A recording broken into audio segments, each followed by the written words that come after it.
Okay, so imagine this. You press play, and bam, you're hit with this sound. Someone like, really furious. I have a right to see my son. Yeah, it's raw. Totally raw. Yeah. And then someone just shouts, "You're fucking crazy."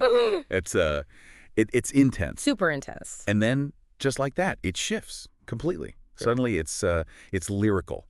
Yeah. It's voice confessing, always uplifting people's soul, but you're breaking down internally. It's such a jarring opening, isn't it? That contrast, I mean, right away, it just sets this tone of deep, deep personal conflict. It really does. So welcome, everyone, to the Deep Dive. Today, we're really getting into this compelling and, frankly, very personal world we see in the transcript from King Iso's Hypocrite video. And our mission really is to unpack what's going on here, to pull out the insights from these incredibly raw lyrics and the spoken parts. Yeah. We want to understand the vulnerability, the sense of responsibility, the huge internal struggle of someone dealing with their own mental health, but at the same time, being this rock for other people. Exactly. And we're going to look closely at that paradox, right? Being this power source for so many lives, as he puts it, while feeling like you're completely falling apart inside. Yeah. And how that tension sort of plays out. What's really striking, I think, is that immediate switch you mentioned. You go from that really personal, ugly conflict straight into this lyrical confession about inner turmoil. And then it ends with that almost clinical, stark arrest related to mental health. It's quite a journey in just a few minutes. That line, you ever get some people so motivated, but slowly you'll feel your strength decline? I mean, wow, that cuts right to the heart of it, doesn't it? It really does. What do you think is the most painful part of that contradiction for him? Going beyond just, feeling tired from helping people. Well, what's really fascinating, I think, is that it's not just about being depleted. It's the trap he's built for himself. He says it right there. I feel like my life is built on so many lies. Because, and this is the key part, if he chose this to die, he says, he'd just be a hypocrite. So the pain is, it's inescapable without betraying his own message. The very thing that gives his life meaning, being this source of therapy for others, is also what traps him. He can't escape his suffering without undermining everything he stands for. That's a really powerful way to put it. It's not just feeling fake, it's like this impossible situation. A catch-22 created by the weight of expectation. Exactly. And he talks about hiding it, doing so well hiding it for clarity, just keeping up that front so people who rely on him don't worry. And it's not just emotional support either, it's like his own choices. Yeah. He asks himself, how can I tell you, be sober while drinking?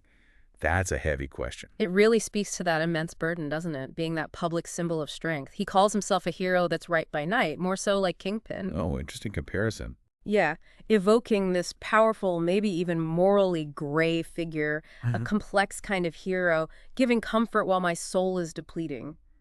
That duality is just constant. Pillar of strength outside, battling demons inside. And the sheer weight of it all. Yeah. That pressure.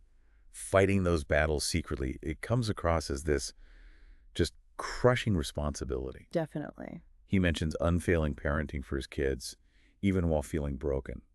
And that line, I know I got a bunch of soldiers that's dependent on me, it just shows how much pressure he feels to keep it together for everyone else, even when his own soul is depleting, like you said. It really highlights the sacrifice involved, doesn't it? The often hidden cost of keeping up that resilient public face while you're privately in turmoil. And the struggle, it gets incredibly dark.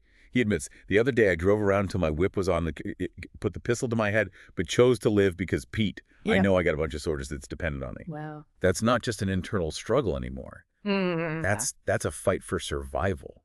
Yeah. And it's fueled by this deep sense of responsibility for others. That specific admission, it really underscores the bravery and the sacrifice it takes to maintain that appearance of strength while you're actually battling suicidal thoughts. He's out there preaching mental health matters, but he sees the deep irony, the hypocrisy, if he himself were to succumb. It's this constant battle, isn't it? And what's really insightful, I think, is how he tries to explain why it feels so relentless. He talks about subcortical structures and limbic benefit, the trauma we beat, but we haven't been too tentative. It's normal to reoccur as a given stimulant. Right. He's touching on the biology of it almost. Exactly. It's like he's saying it's not just feelings, it's deeper. It's about how trauma might actually, rewire things in the brain, making these struggles feel almost inevitable, like they'll keep coming back. And then you have that ending, so abrupt, so clinical. Terrell Golage, you are under arrest based on a warrant put out through a petition by the Board of Mental Health. Yeah, it just snaps you out of the introspection. Totally. It shifts right from this deeply personal, poetic confession of inner pain to this stark official intervention. It's a powerful reminder, really, that even for someone who's a huge source of inspiration, mental health struggles can lead to formal, even legal consequences, institutional involvement. So wrapping this up, what have we really seen in this deep dive? Well, we've definitely explored that complex paradox, right? How the public image of hope can clash so dramatically with private despair. Yeah, the hypocrisy theme. We've felt that huge burden of being the emotional support, the power source. And we got a very stark, unfiltered look at the reality of mental health challenges, including suicidal thoughts, and where they can potentially lead institutionally. It really does make you think, doesn't it, about that sort of universal thing of keeping up appearances, maintaining that strong front while you're fighting internal battles. Absolutely. How many people do we know, or maybe even ourselves, are so well hiding it for clarity? Like you said, it really makes you pause. And maybe ask, given the intense personal cost he describes, that unfailing parenting, what does real strength even look like when you're battling those kinds of demons, but still trying to be that pillar for others? That's a deep question. Yeah. And maybe taking it a step further, what's our responsibility as a society to, really see and support people who give so much to lift others up, even when they're running on empty themselves, especially when things reach a point where a formal board of mental health has to step in. Right. What support systems need to be there? Exactly. Definitely something for all of us to think about.